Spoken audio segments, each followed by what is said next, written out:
And welcome inside Delaware Live Sports. Nick Allison journey alongside the coach Bill Harmon, Nick Halliday, Jason Winchell. Pops, we're up top at the Dome for a matchup here as we wind down the regular season as the DMA Seahawks coming in at 9-10, led by head coach Anthony Wright, welcoming the number 4 ranked team in our Delaware Live rankings, the Tower Hill Hillers, 15-3, led by head coach Patrick Kaiser. Coach, should be a good one here today at the Dome. Oh, you picked a great game to do, Nick. DMA fighting for their lives to get into the state tournament. They're 9-10. Now let's say this, Anthony Wright, as we know, longtime independent conference coach, knows Tower Hill extremely well. Tower Hill at 15-3, just looking to solidify themselves going into the start of the tournament. And we are underway. Tip-off belongs to the Seahawks. As you mentioned, Coach, they are battling to get in just outside the bubble here in the state of Delaware, trying to make it into the tournament. Seeds will be revealed on Friday afternoon, as it's going to be up top Kyer Hines, and now into the hands of Jordan Green. He'll cross over, get inside, ball tipped away and stolen by Tower Hill. Tower Hill does a really nice job of helping in the lane. Both Shepards do a good job in Bland. This is a little bit of a different starting lineup for Tower Hill, and we'll get into that in a minute. Again, Tower Hill coming in as the 4th ranked program here in the state of Delaware. Just a week until the regular season closes, and that's a nice drive inside and finish by Dylan Shepard, the junior. He's going to be somebody to watch out for here tonight. Dylan Shepard is a terrific player. He's got a great change of pace, wonderful body control, can score at all 3 different levels. DMA trying to quickly answer the other end, and they do with Jordan Green, and he'll be controlling a lot of the ball here today for DMA, and he gets the first 2 for the Seahawks. And Green and Hines will have to do the yeoman's part of the scoring for DMA, and they both can do it. Both can easily get into the 20s if need be. That one off the mark for the Hillers, so here comes DMA the other way. Kyer Hines, a step-back mid-range jumper, long off the back end of the rim, and the rebound to Tower Hill and Davis Bland. Well, both of the usual point guards for Tower Hill are not playing tonight, McClendon and Motley, so they're starting a slightly different group. Coins in there, who had started for the majority of the year, but with the 2 Shepards and Bland, they can handle the ball very well at the half court and even at the full court against pressure. And at that time, the DMA defense able to force a turnover here early in this one. 6:23, 2-2 ball game here at the Dome. Eric Uridan back up top now to Jordan Green, who'll bring it past half court here for DMA. DMA likes to spread the court. They'll play 4-round-1. They like dribble drive options. Hines and Green are both exceptional at one-on-one attacks. So, and again, DMA going to be patient here offensively in the half court as Jordan Green gets it now over to the wing to Dante Peranti. Kicked over, now over to the left side to Gabriel Swift. He'll pull up and launch a 3. That one almost went off the rim and into the hands of Tower Hill. Swift has a good long-range shot. He has the green light. Will seek out his opportunities. Hit a big shot against St. Mark's from the elbow down at the Sean Locke Classic. Dylan Shepard now top of the key, gets it over into the hands of Bland. He'll launch a 3, had some room, wouldn't go. Rebound, though, underneath to Anthony Maselli. Tipped around, and it's going to be a Shepard mid-range jumper now, and he'll get the shooter's roll there, and he's got the first 4 for Tower Hill. What's really good about the Shepard brothers is that they can play at the 3-point line. Both have a number of 3s throughout the season, but both are also very good in the mid-range, off the dribble or in spot-up. So they are versatile players. They're good at getting to the basket, and both are good free throw shooters. So if you talk about 3 levels plus the foul line, 4 different ways that they can hurt you. Now some pressure here out of Tower Hill, going to make it tough on the Seahawks as they bring it up here, and they'll sag off a little bit and now set into the defense. Jordan Green going to try to beat him off the dribble, and he'll settle back now as they'll set it up. Green will cross over, speed, gets inside, ball rejected by Shepard, gets his own miss, tipped around, couldn't finish the second time, and then Marty Coyne comes away with it. Here we have Bland handling the ball, and he's a very capable ball handler. He's probably their best rebounder and also is an excellent long-range shooter. Look for him to come off some flare screens in this Tower Hill attack. 4-2, Hillers on top of DMA. Dean Shepard back down low to Bland. They're working around to Marty Coyne in the corner, and he knocks down the triple for Tower Hill. Coyne's a lefty. He's one of those glue guys, a good defender, plays very hard, willing to draw charges. And there he steps into the 3 on the nice kick through along the baseline by Bland. Perante has to get rid of it. Able to get it to his teammate now, Jordan Green on the left wing as Tower Hill tries to recover defensively. Green put it on the floor, trying to get to the baseline. He was bumped down there. Foul, I believe, going to go against Marty Coyne. One of the issues when you play Green is that he is so quick with his first step and with that first dribble or two that if you give him space, he'll do the step back for the three. So you've got to press up and make him a driver. You just got to be sure you have good help coming. Again, DMA working around the perimeter, back in the hands of Green, top of the key. Set to go around the screen. Now he'll pull up like you said, and this time the bank's open on Tuesday night. A three for Jordan Green. A high ball screen, and if you go underneath the screen, Green will step back and shoot the three. A nice bank shot there. Here's a drive, Bland floater up in the lane, tried to tip his own miss. Couldn't get it. Baldo still with the Hillers and then poked away from behind. A nice defensive play by Peranti up ahead to Jordan Green in transition, and two more for DMA. A pretty series of events there. We're all tied at 7. One of the trademarks of an Anthony Wright coach team is that they are going to play extremely hard. They're going to be very physical, and they never give up. And that's one thing that Coach Wright, I know, is very happy about his team. Maybe not as many wins as he would have liked, but he's played a lot of teams extremely close this year. And that is a hallmark of his teams. Tough, physical, competitive. Shepard put it on the floor there. He was fouled on his way up, and he'll head to the line for 2 free throws here for Tower Hill. 3:23 remaining. First quarter action here at the Dome. First free throw is up and in. And you did mention, Coach, a lot of close games for DMA this season. They went toe-to-toe with Dover down to the wire there. I believe against Salesianum as well. That one coming down. I mean, those are some of the best teams here. St. George's, they lost by 5. Concord, a really good team, by 4. William Penn by 9. St. E's by 2. And Dover by 1 over their close games. So they've been very competitive with a lot of different teams. Again, trying to get in. And good teams. And again, just outside that bubble here as we approach the Friday bracket reveal. And a big win here against Tower Hill could maybe help propel them in. We'll have to wait and see. Some other things would have to happen. 8-7 here after the free throw by Shepard. Under 3 now to play in the first quarter. As DMA, nice little spin move inside, hands it off the glass. Couldn't get it to go, was Curative. And then don't blink up ahead, chasing downfield, Shepard to Shepard, but just let him a little bit too much. It's one thing Tower Hill loves to do. Get the ball off the glass. They've got 3 or 4 rebounders that not only can bust out with the dribble, but can throw it long. They love to run to corners and spot up and try to get you in transition. They get about a quarter of their points in transition. DMA beats a little bit of the press there, but couldn't finish underneath. Gabriel Swift hung in the air, too strong off the glass. And now here come the Hillers. Shepard crosses over, gets inside off the glass. He goes, and that one rolled around, was halfway down and rolls out. Well, both Shepards are very creative finishers at the basket. They know how to use English, and they know how to use their angles as well. That time, Shepard, I believe, an offensive foul here against DMA. It was Gabriel Swift in the corner. And now the ball's going, or it'll be against Tower Hill as we thought. Still inbound, it'll be Kyer Hines on the far sideline. Now, so far, Hines has been fairly quiet. He took that one step-back shot from the left side, but it's been Green and others really doing it more. Look for Hines to get more involved here as this half wears on. They set up Swift. He had an open 3. That was off the mark. Into the hands, though, of Curidan, but he couldn't finish the second chance. So 8-7 still as we approach the 2-minute mark. Tower Hill will work it around. Get it back to Shepard. Open 3 for him. Rolls up and around the rim. Wouldn't go. Then Kyer Hines skies for the defensive rebound. Well, Hines is really athletic. A very quick jumper, can rebound over almost anyone. Jordan Green underneath on the baseline. Looks like he was ready for takeoff as he went up there, but a great defensive play underneath. Didn't quite get a look at who messed up the shot, but got a hand on it. We had a jump ball, so that ball's going to go back to Tower Hill. Big-time play. Green, if he looks at the tape, might have been better served there, either going to the weak side and using the rim as a shot block protector or playing off of 2 feet and faking. A really nice defensive play by Tower Hill. And there goes the speed. Dean Shepard this time. Nobody stopped the ball. He got right to the baseline, and he found 2 rather easily. Shepard with a wonderful first step, especially with his right hand. There has to be some rotational help in the lane for DMA to stop that. 10-7, Tower Hill on top of Delaware Military Academy. 119 here in the opening quarter. Jordan Green on the left wing. He's got all 7 of DMA's points. They'll feed Kyer Hines inside. He took some contact, forces one up underneath. And we'll have a whistle and a little bit too aggressive that time. Tower Hill plays behind in the post, but they will double team, and they do it off a shooter that they feel isn't as capable as others, and that time the help came from up top. Hines tried to force his way into the middle, and that created the walk. A good double teaming action by Tower Hill against the post up.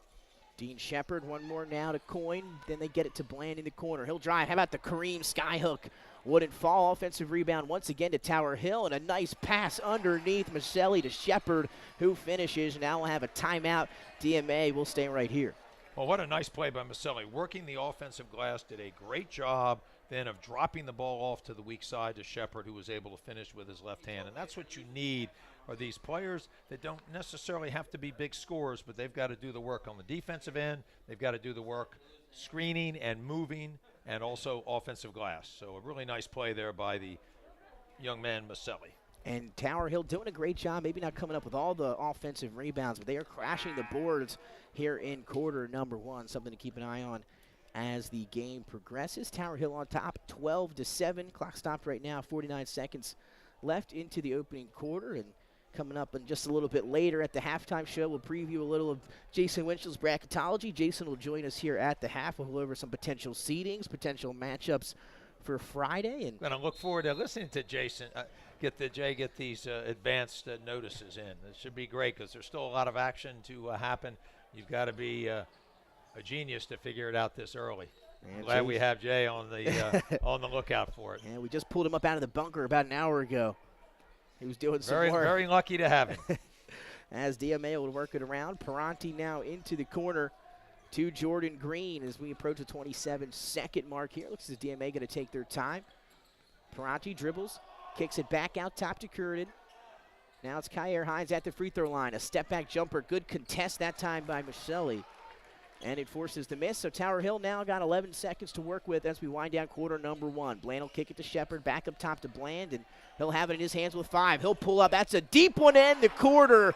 And Davis Bland drains it as the buzzer sounds. And what a way for Tower Hill to send us to the break. 15-7. Tower Hill on top of DMA after 1. Well, Bland at 6'7" has great range on his three-point shot. That's what we call a rhythm 3. He was just setting that up. Ball went to the corner, runs some time off. He steps into that shot with about 4 seconds. A wonderful stroke by the big man. Tower Hill on top of DMA here on the road at the Dome. 15-7. Hillers on top of the Seahawks. We'll take a break. We'll be right back here on Delaware Live Sports.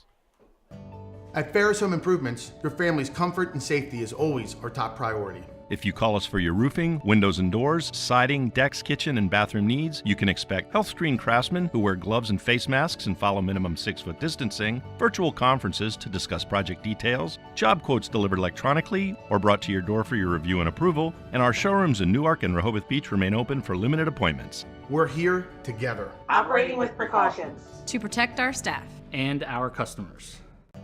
At Ferris Home Improvements, your family's comfort and safety is always our top priority. If you call us for your roofing, windows and doors, siding, decks, kitchen, and bathroom needs. And welcome back inside Delaware Live Sports. Nick Alessandrini alongside the coach Bill Harmon. Jason Winchell, our producer, Nick Halliday pops up here too.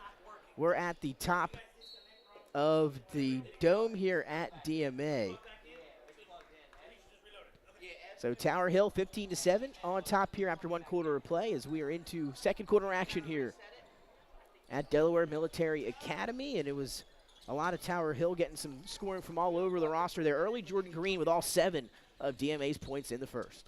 Well, Green, as we talked about, is a prolific scorer. He's also a very good ball handler, really working his magic here. They need to get Hines untracked. There he goes. He drives, but a pretty look underneath, but unable to finish was Carlos McCall. As Hines tried to lay it up for him. Then that ball working around the perimeter. Shepard, nice feet underneath. Hines, though, going to recover and send that one back.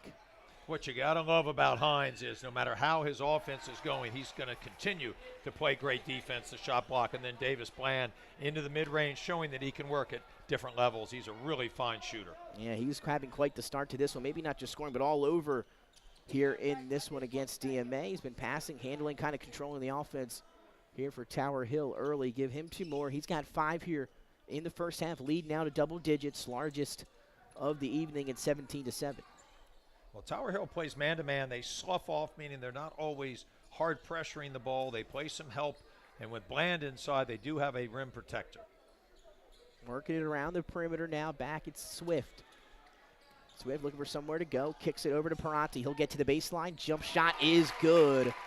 And that's the first bucket of the night for Dante Peranti. Dante Peranti has a lot of game, and he's got some great genetics. His father, Joey Peranti, was a tremendous player at St. Elizabeth's back when I was coaching at St. Mark's, and he's got great lineage and plays very well under control. He's got a wonderful stroke, much like his father had. It's the Davis Bland show here the last couple minutes. Another deep triple for Davis Bland. That's his second three.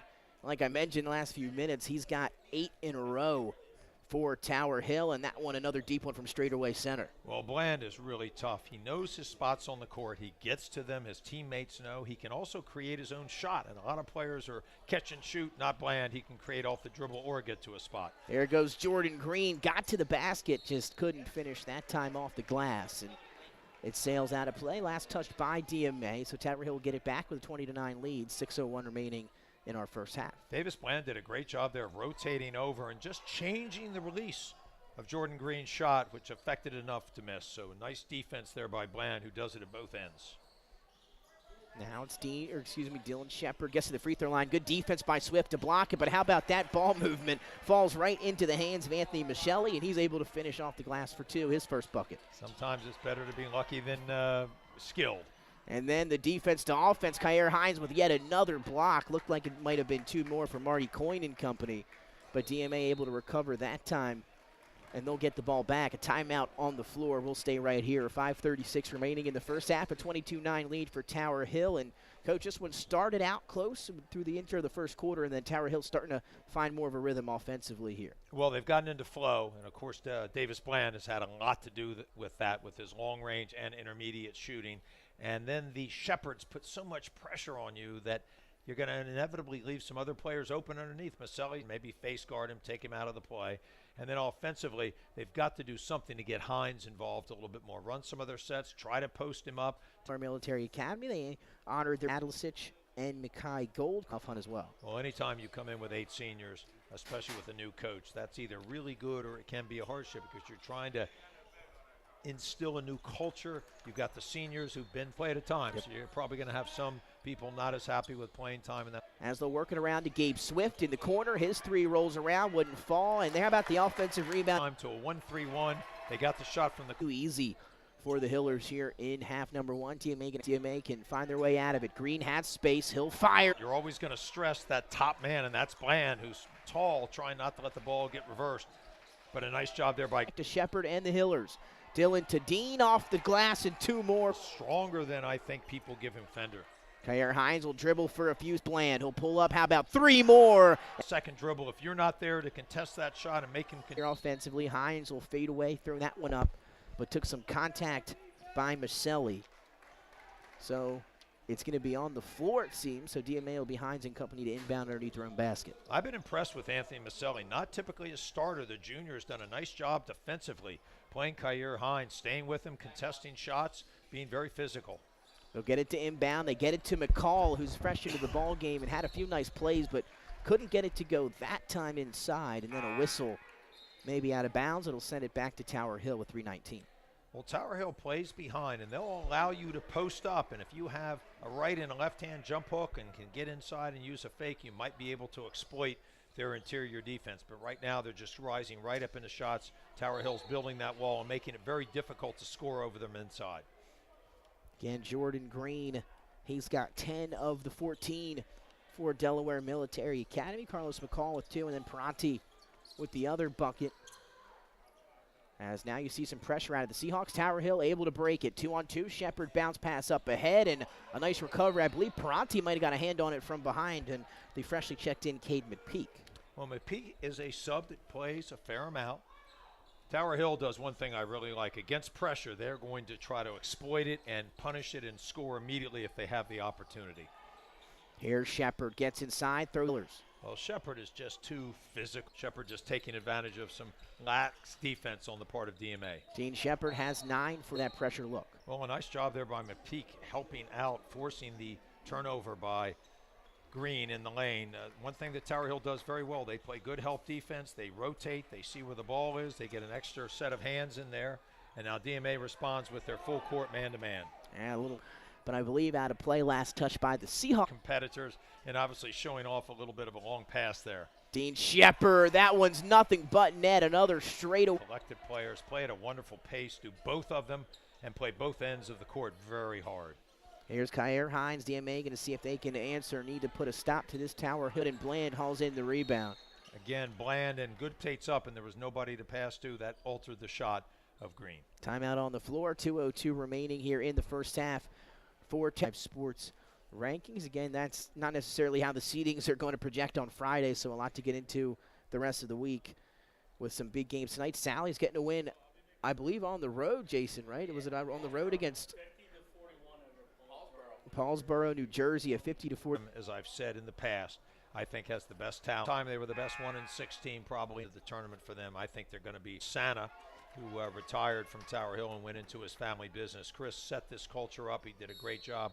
Patrick has taken and done a wonderful staff. A lot of people. Sam Hargrove coaches the third. It's all there, the pressure from DMA. So was Tower Hill. He's got 2 more free throws, and he continues to score the basketball here for Tower Hill. He hits another. Shepard is a very good free throw shooter. He has a wonderful compact stroke. 14 here in the first half for Tower Hill.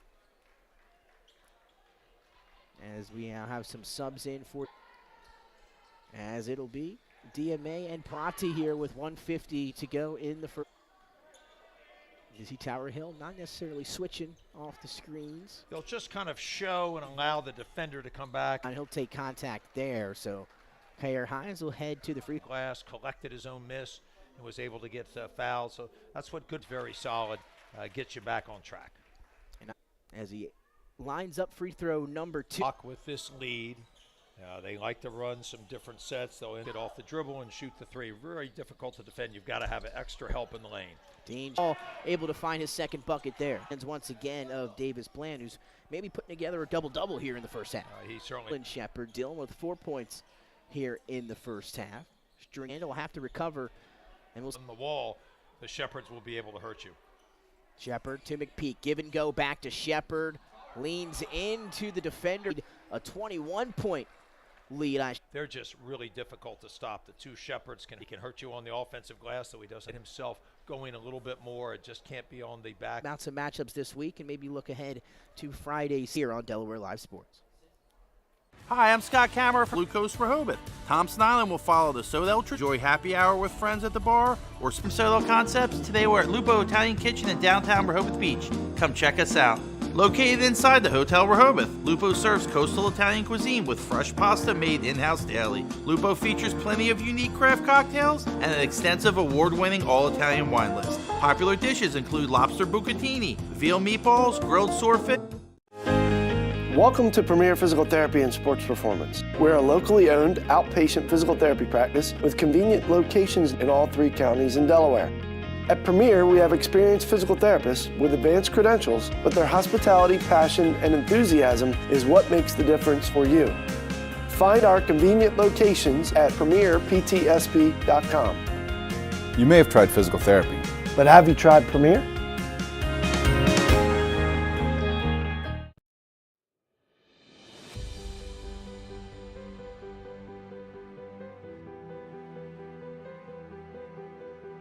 How you doing? My name's Mike Cassidy. I'm the founder and president of Cassidy Painting. I started back in 1984, incorporated in 1986. I never had the word no in my vocabulary. When someone called me to do a job, I always said yes. Whether it was a struggle, whether it was 7 days a week, sun up to sundown, it didn't matter. And with that philosophy, we were able to grow to the size we are. We employ close to 80 individuals. We really enjoy being in the family business. I look forward to coming to work every day, and it's so nice to work with the people that we work with in the office. We've really become a family with them. We really create a family experience around here.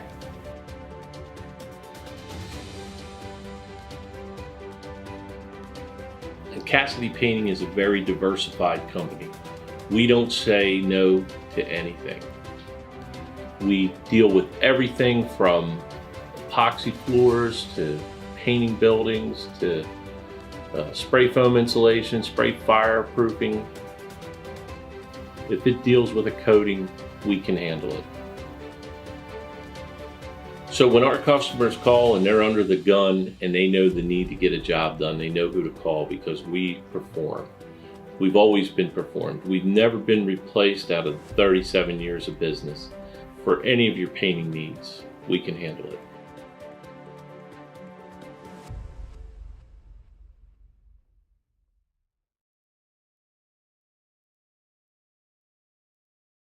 Regulars have been enjoying Grain Craft Bar and Kitchen since 2015 for award-winning food, great drink selection, and live music.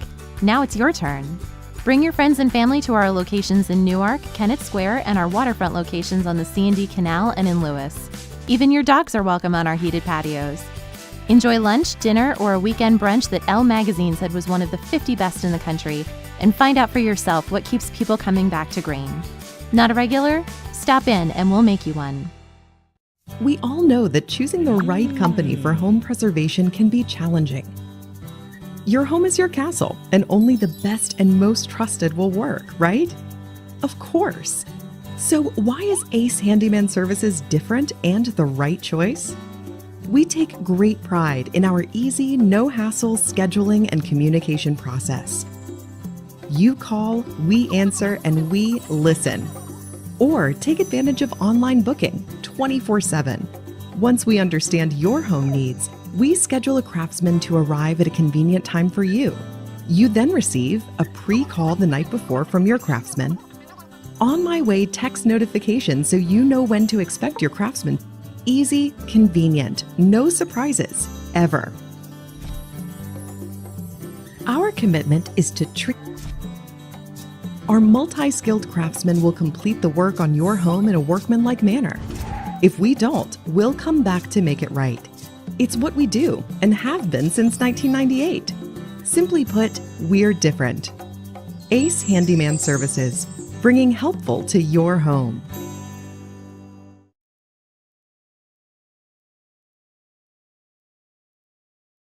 Get the assurance that your HVAC system is what you need with Ambience. Ambience provides you with over 25 years of experience in the heating, cooling, and plumbing industry. The team at Ambience Heating and Air Conditioning provides high-quality residential HVAC installations, maintenance, and repairs. And welcome back inside Delaware Live Sports. Nick Alessandrini, Bill Harmon, and Jason Winchell live at the Dome on top for DMA and Tower Hill. And it's our First State Orthopedics game of the week. And First State Orthopedics has 29 physicians at 16 locations, which provide both surgical and non-surgical treatment for a variety of orthopedic conditions and are specially trained in the current state-of-the-art techniques. Again, head on over to firststateortho.com or give them a call today at 302-322-3400. So, Coach, we welcome in Jason Winchell. Jason, you've been in the bunker the last few days. Some finishes up here today. Woodbridge goes down to Lake Forest. Caronville up by 1 after a quarter down against St. Elizabeth. Sally's gets a win against Paulsboro, New Jersey. A lot going on this week. And how's it been down there in the bunker? It's been a little crazy. A lot of teams are bunched up.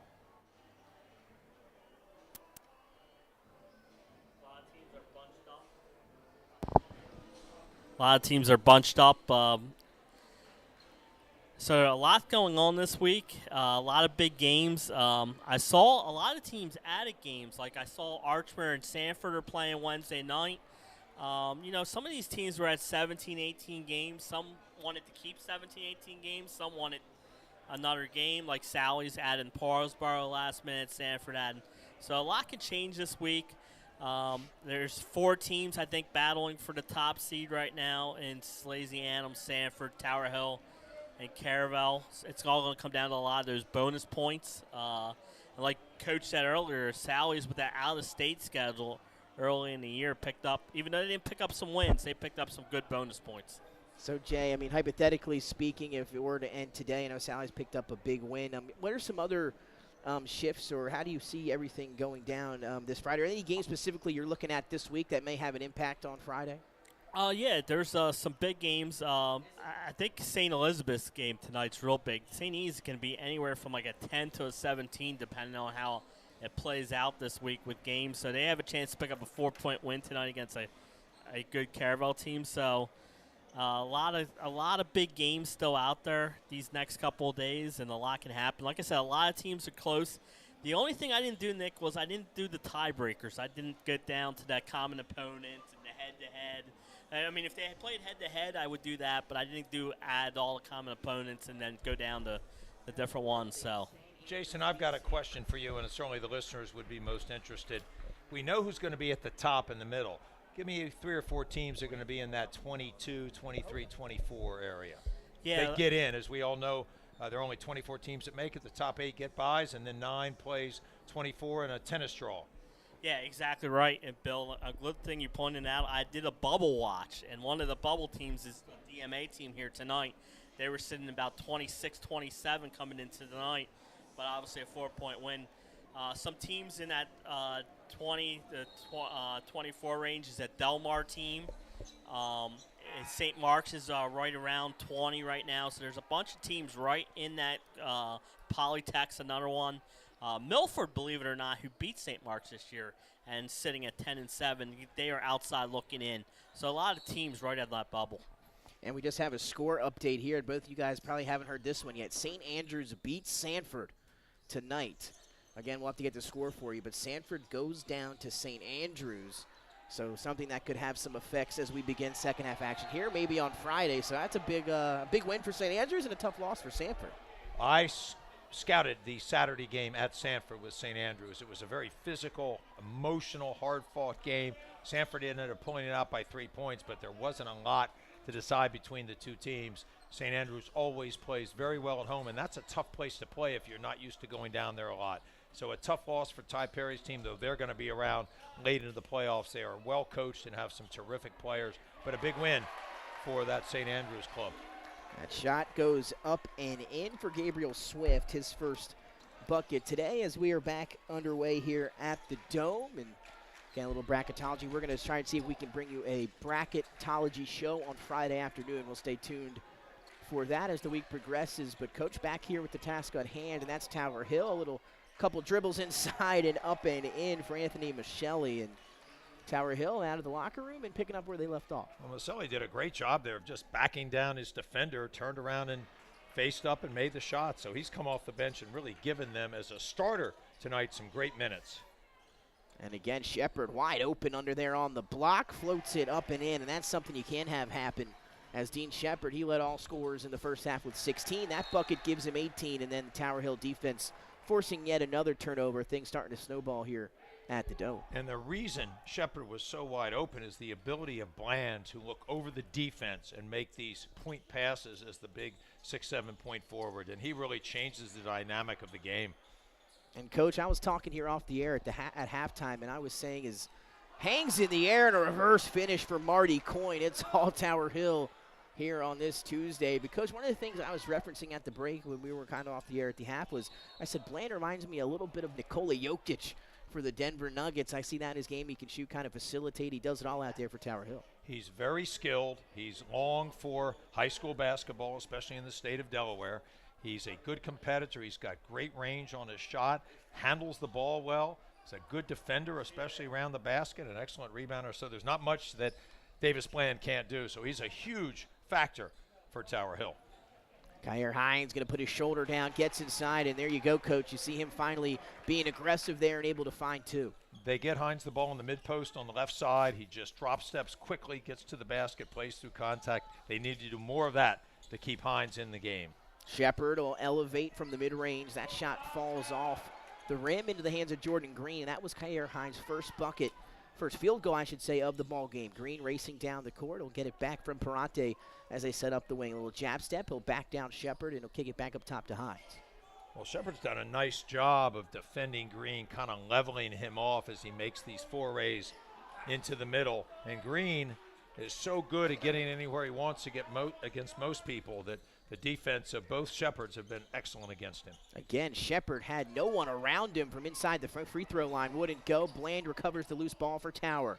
Up ahead, a little give and go there underneath, and Shepard solidifies himself with positioning and finishing. Again, Bland, another thing about Bland, he's very unselfish. Lead to 25 here for Tower Hill. Green on the baseline, tried to float that one up. Shorted into the hands of Bland, who has another rebound. Ball poked away by Curtin. but it'll sail out of play. Now some subs here. McCall back into the ball game for DMA. We'll get our first look at Edward Emmons, who is a sophomore. He'll check in as well. I think Coach Wright is going to go to his bench here and just try to see if he can find a combination that can gel and give them some offense and some defense. Right now, Tower Hill's basically just doing anything they want offensively. Driving, Shepard kicks it out. Michelle's three is off the mark. Long rebound into DMA, tried to get the quick outlet deep to Curtin. Ball was tipped away and then saved by Emmons. And now here come the Seahawks. McCall has it at the three-point line. Got away with maybe a step inside as he'll clear it back up top to Hines. Well, Hines guarded by Michelli, who's really done a nice job of containing him, forcing him into spots. There's a little step back that Hines likes so much. He's just been a little off target here this evening. Yeah, that one a nice way to get to his spot. Shot wouldn't fall, though. 3 points for Hines here so far in this one. The second chance opportunity, though, here for DMA halfway through quarter number 3. Nice crossover from Hines, creates some separation and able to finish with the left. Hines is really capable of dribbling the ball, creating some space with his quickness, and then finishing with either hand. That was an outstanding play as he drove down the left side and finished with his left hand. And let's not forget, Hines is a righty, so that was very clever usage of both hands. And quite a good receiver this year for DMA out in the fall. DMA 1 game away from that state championship appearance, and they lost to the eventual champions Archmere, who put together a phenomenal undefeated season. And now Tower Hill has it back here. Bland will get it back. He'll go baseline. Took some contact. A nice pass to the perimeter. But it'll stay down here with a foul on the Seahawks. Well, Bland loves to handle the ball, especially along the baseline. He's really good at the Princeton pass through to the weak side. He's got usage of both hands in his passing. Just a really skilled player. I've really enjoyed watching his development.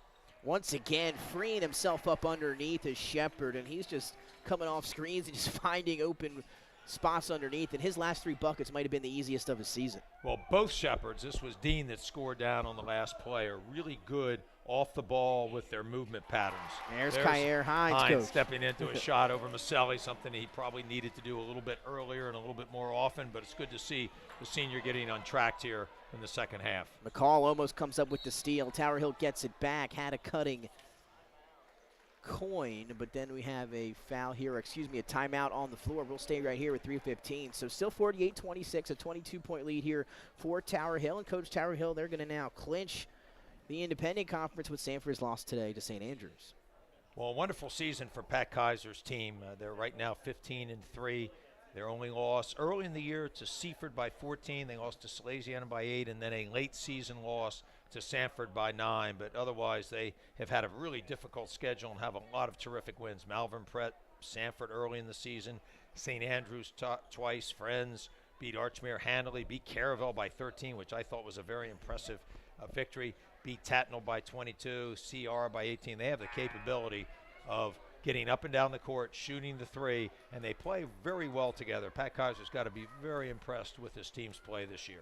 I'll tell you, it's going to be some heck of a tournament come next week and into the playoffs. Again, so much parity this year in high school basketball, both with the girls and the boys, but a tournament should be wide open. Again, not maybe in some other years. You had Sanford last year and Smyrna, maybe the top 2 teams all season, and you kind of figured they would meet in the championship, but you could get a variety of championship matchups this year for sure, as we have another whistle down on the floor. Well, as Jason highlighted to us, looking through the brackets, just a lot of teams that can be in a lot of different places, especially with a point or two changing the dynamic. As we all know, this year, especially with COVID and some of the problems, some teams haven't played 20 games. And then you've got the divisor in the 19 or 18 and even 17. Exactly right. So that typically when you're looking at points, you think, well, okay, this team has 37, this team has 41, but they also played 3 more games. So in essence, the 37 would have a better divisor. So there's a lot to calculate. There's a lot that goes on. And even tomorrow night, there will be movement late as some of those out-of-state teams maybe are finishing up their seasons. You get late scores. A team gets over 500 or over 700. True. That's a great point. Changes the dynamic. So there's still a lot to go, even though there's only one night left after this one in the regular season.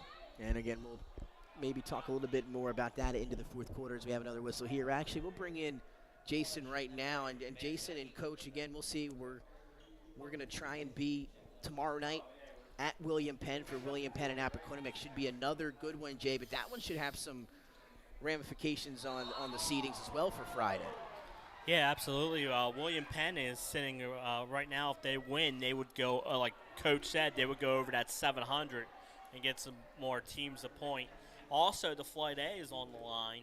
I believe if Appo wins, they clinch the Flight A. If not, then it's either going to be Middletown or William Penn, and probably Middletown because they beat Penn during the year. Tell you what, at the top of Blue Hen, William Penn, Middletown, Appo, not a lot to decide between those three teams. I think they're all really good teams. They've kind of gone back and forth in victories. They will certainly be around late into the playoffs. So the Blue Hen has really been up, and of course Howard is certainly a big factor as well. So some really good teams in the Blue Hen conferences. That went off the mark for Jordan Green. A rebound underneath to Dean Shepard, who continues to do it all for the Hillers as we have a foul there on McCall. But yeah, you mentioned it should be a good one tomorrow night. A lot on the line, as Jason mentioned. And again, we'll see if we can get over there a little bit of a earlier tip tomorrow evening.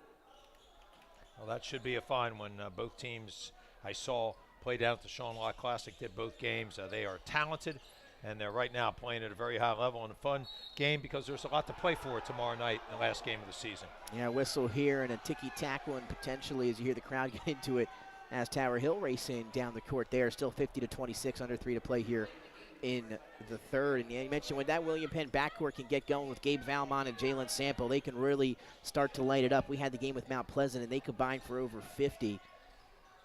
So again, if that backwards clicking, they're tough to beat. And Appo, I'll tell you what a defensive team they can be too, with Hodge out going to guard some of those guys, Tommy Vaughn Jr. and company.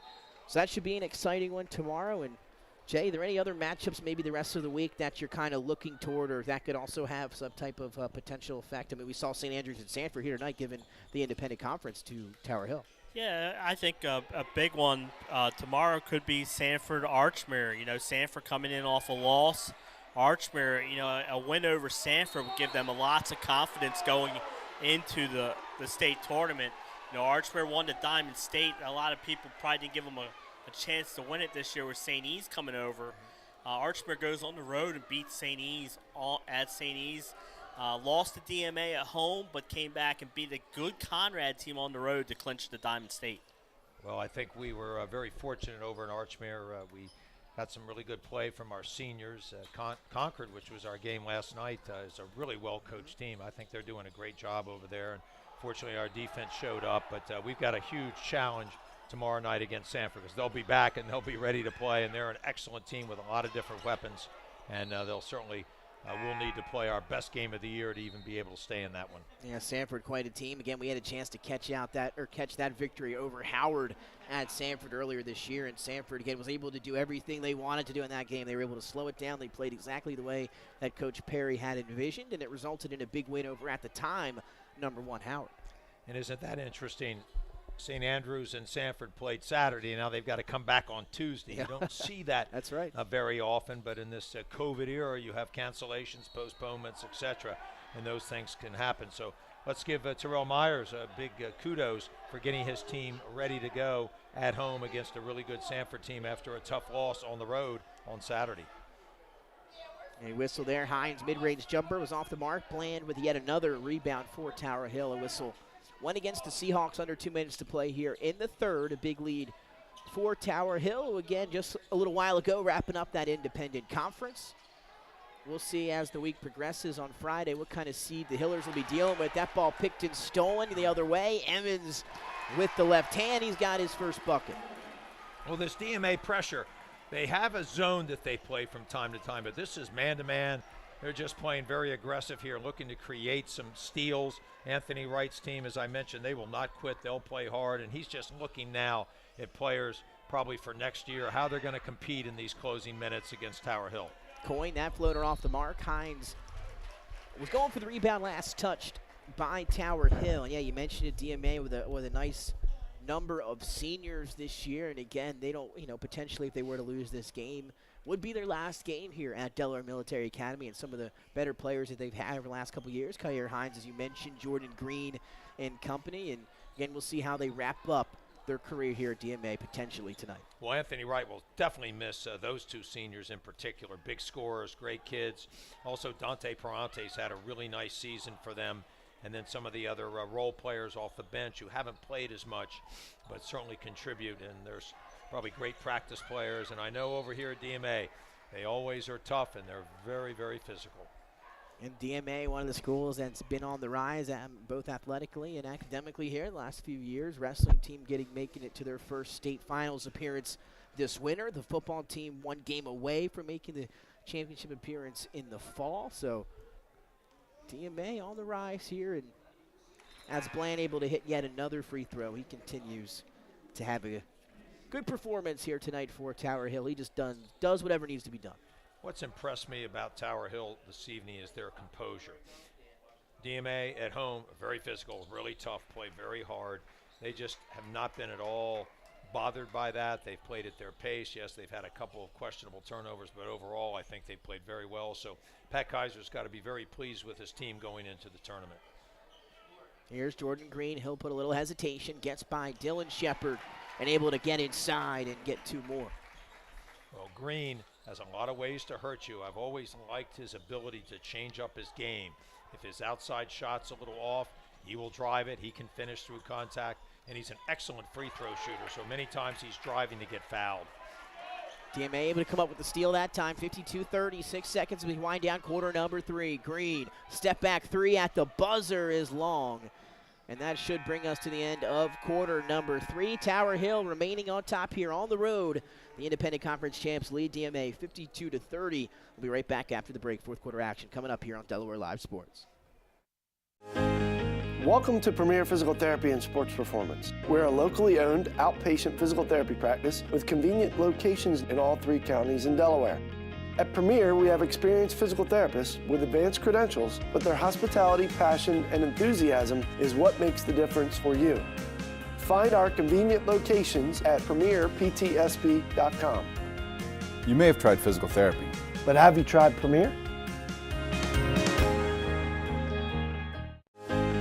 Welcome to Premier Physical Therapy and Sports Performance. We're a locally owned outpatient physical therapy practice with convenient locations in all 3 counties in Delaware. At Premier, we have experienced physical therapists with advanced credentials, but their hospitality, passion, and enthusiasm is what makes the difference for you.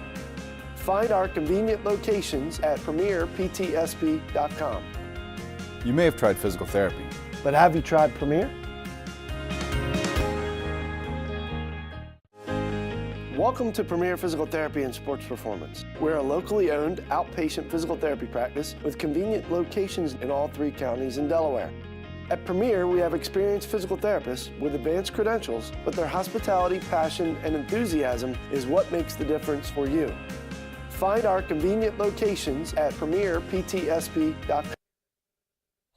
And welcome back inside Delaware Live Sports. Nick Alessandrini, the coach Bill Harmon, Jason Winchell, Nick Halliday up top here at the Dome. Jordan Green up ahead in transition. He has 2 more for DMA as, again, he tries to potentially end his career on a high note, and he's having a good scoring day here today for Tower Hill. But now we have a player down at half court, and that's something you don't want to see. Our leading scorer in tonight's game, Dean Shepard, a little shaken up.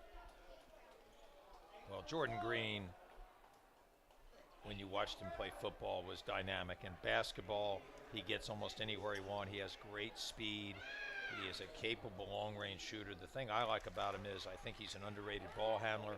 His ability to probe and pull it out and then attack again. He's really good with the change of pace move, and he's really impressed me throughout his senior year of play. Shepard off the mark on the free throw. Again, as we try to get you some other scores from around the state here tonight. St. E's and Caravel, another big matchup with some playoff ramifications, and we have an offensive foul here against DMA at the half. St. E's on top of Caravel, 38-34. Well, Caravel's been one of the hotter teams here in the second half of the season. They played extremely well at the Sean Locke Classic, and it's good to see St. Elizabeth's. They started off great, had a little bit of a falling off, and now they've started to play better, and this would be a big win for their program if they could beat Caravel tonight. And Jay, we welcome back in Jason Winchell. And Jay, you mentioned it, Sanford, a loss to St. Andrews tonight. How do you see that affecting them as Bland gets inside, couldn't hang and finish, rebound to Shepard, and now we have a whistle and a foul here against DMA. Jay, does that loss maybe affect Sanford? I know you said they were one of the teams battling for that top seed. Does that look likely to happen now? Could drop them below this Tower Hill team, they with that loss. St. Andrew's a good team. They have 12 wins. They played a lot of strong teams. They played Tower Hill twice, obviously Sanford twice, and Slasianum. So they had a tough schedule. I believe they played Appoquinimink and Middletown too. So that's a good St. Andrews team. St. Andrews is long, very athletic. Their excellent receiver, Gomes, is a terrific basketball player as well. They're well coached. And you're right, Jay, they played a very difficult schedule, and that's what the independent conference is all about. Sanford, Tower Hill, Tatnall got off to a great start. Fell off a little bit, but they still played very well. St. Andrews, Friends. I think Friends has some terrific play. Robbie Tattersall might be one of the best players in the state. You don't hear as much about him, but let me tell you, I coach him in football, and he's a terrific basketball player. They've got some other players. Joe Thompson has really worked hard, and they could have a very good end of the season. They've got Newark Charter tonight, and then they play Conrad tomorrow. That would give them an 11-9 record. They might be one of those teams just dancing on the outside part of the bubble, depending on what happens. So a nice job over there, and they are very competitive, play very hard, and are well coached. But Robbie Tattersall is a player to watch.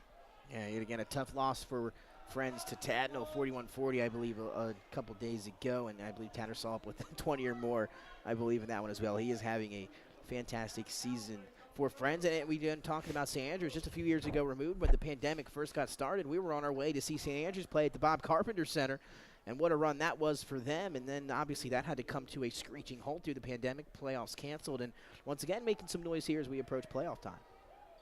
Yeah, absolutely, and like you said, they are a good team, and I think they're going to give some teams some trouble when it comes state tournament time. I think Terrell Myers has upgraded his schedule, as you mentioned, some of the other teams, Appo, Middletown, excellent teams in the Blue Hen that he's now playing. They kind of are below the radar, so to speak, down there at St. Andrews, being a boarding school. But I'll tell you what, when they come to play, I was impressed with their tenacity, their length, and their skill the other afternoon against Sanford. Two more for Tower Hill, and on the cut that time was Anthony Michelli. His third field goal tonight, and the lead now still at 21, 55-34.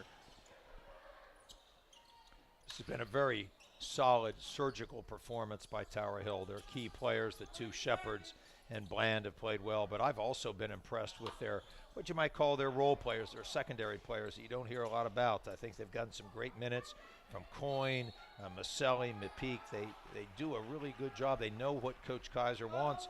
And let's not forget they're playing without Kenyon Motley, a senior, and DJ McClendon, another senior. They're two of their point guards, their hybrid guards, are neither in uniform tonight, so they're playing without two of their better players and playing at a very high level against a team that's fighting for their life to try to get into the playoffs. And yeah, as you mentioned earlier, Coach, DMA has played so well against these tough teams. It seems like whenever they get a top 5 or a top 10 ranked team, they really show up and take it down to the wire, and that just goes to show you how well Tower Hill has come out and played here today on the road.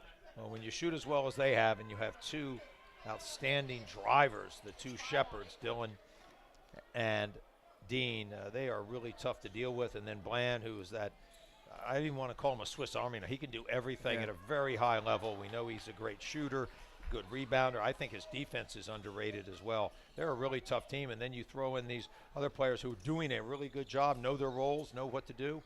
They're going to be a really tough out in the tournament. And Jay, now we can talk about a team that maybe wrapped up their season last night. And when me and you talked, as that one goes for Tower Hill, 58-34 now, still in favor of the Hillers. That team's Middletown. We talked last week. They were hovering around the 7-8 range, I believe, come tournament time. They end their season last night with a big win over Cape Henlope, and they finished the year at 14-6. What do you foresee for maybe the Middletown Cavaliers come Friday? Yeah, I see them somewhere in the 7 to 10 range, depending on where they were.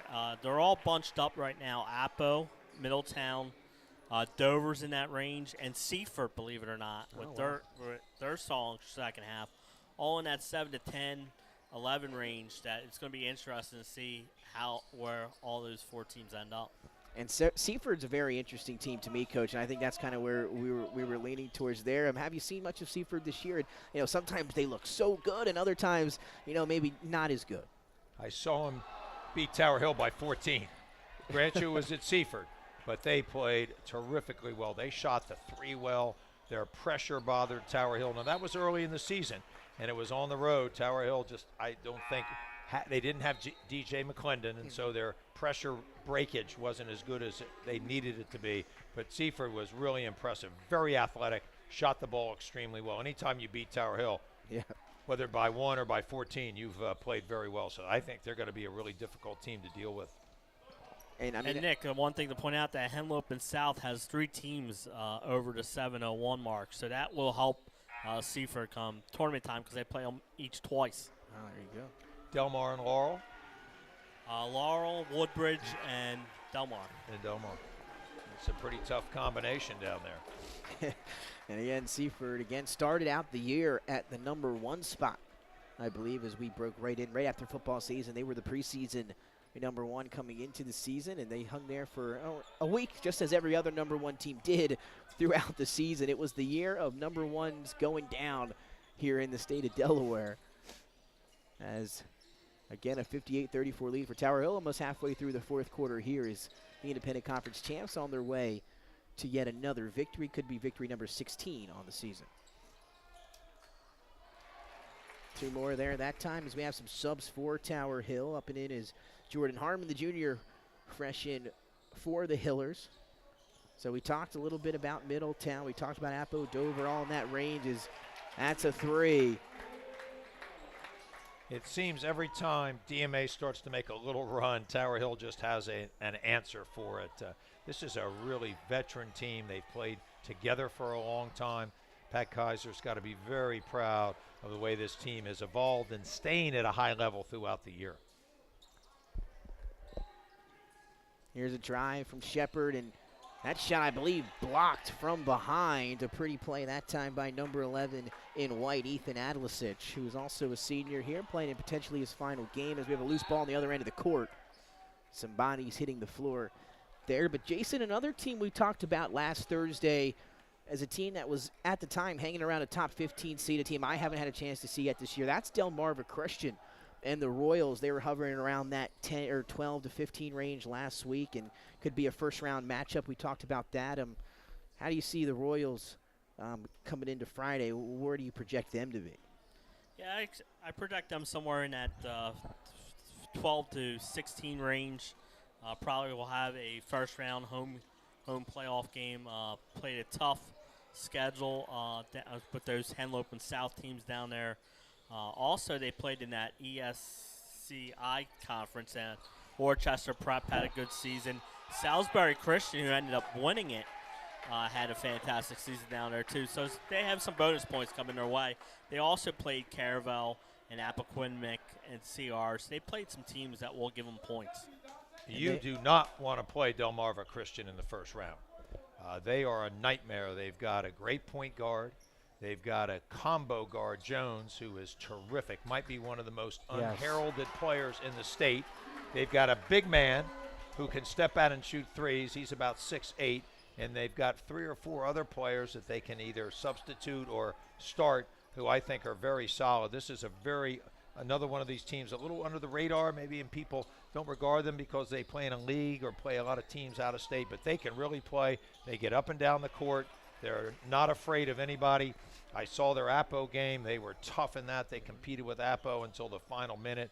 They can beat almost anybody in the state on a given night, so do not go to sleep, as they say, on Delmarva Christian. And they wrap up their season tonight with a victory over Lake Forest, 70-53. So a big double-digit victory as they close out their regular season. They finish at 14-5, and definitely a team hovering right in that range.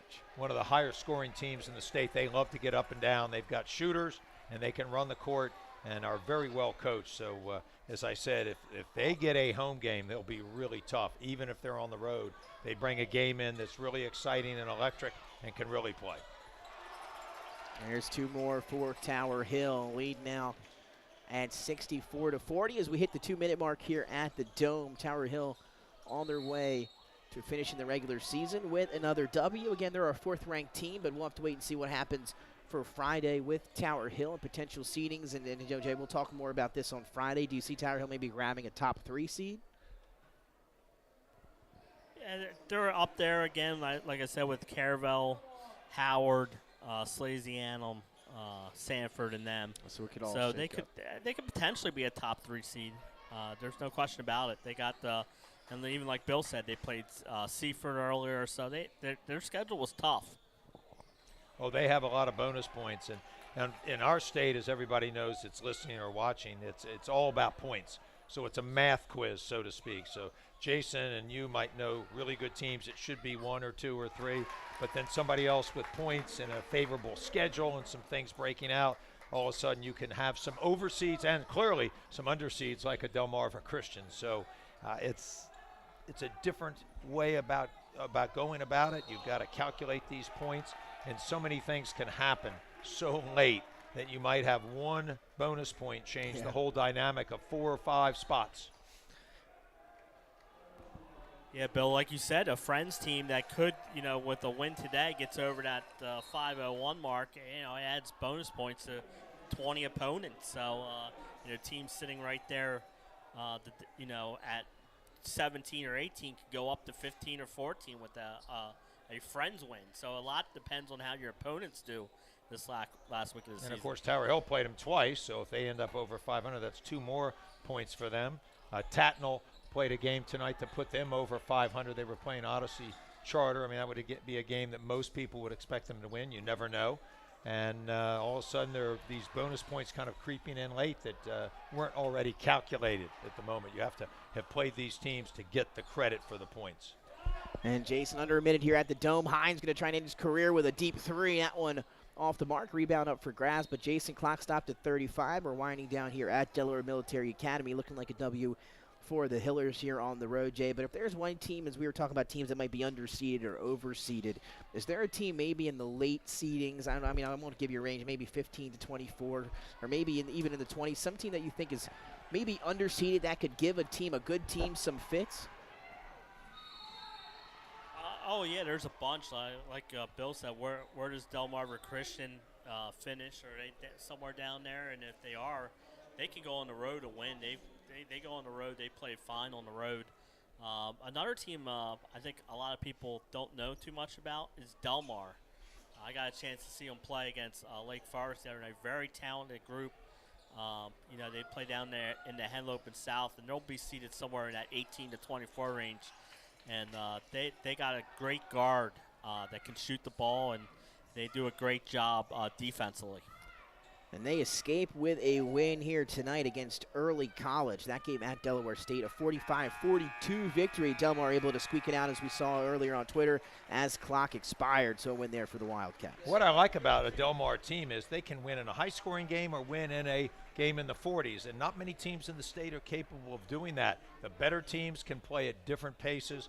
Delmar is certainly a team that can win in different tempos. Well, we've come to a close here at DMA at the Dome. Tower Hill, they're the independent conference champions. They come on the road and get a victory 64-43. They lead from wire to wire. Shepard leading them in scoring. If you're wondering which one, it was Dean Shepard. About 24 points, give or take a few there for Shepard. And what a performance for Tower Hill, Coach. They really got guys that can really contribute up and down the starting lineup, and they all showed it today. Bland, the Shepard brothers, their auxiliary players, I thought, really fit in and played very well tonight. They're well coached. They play at a high level.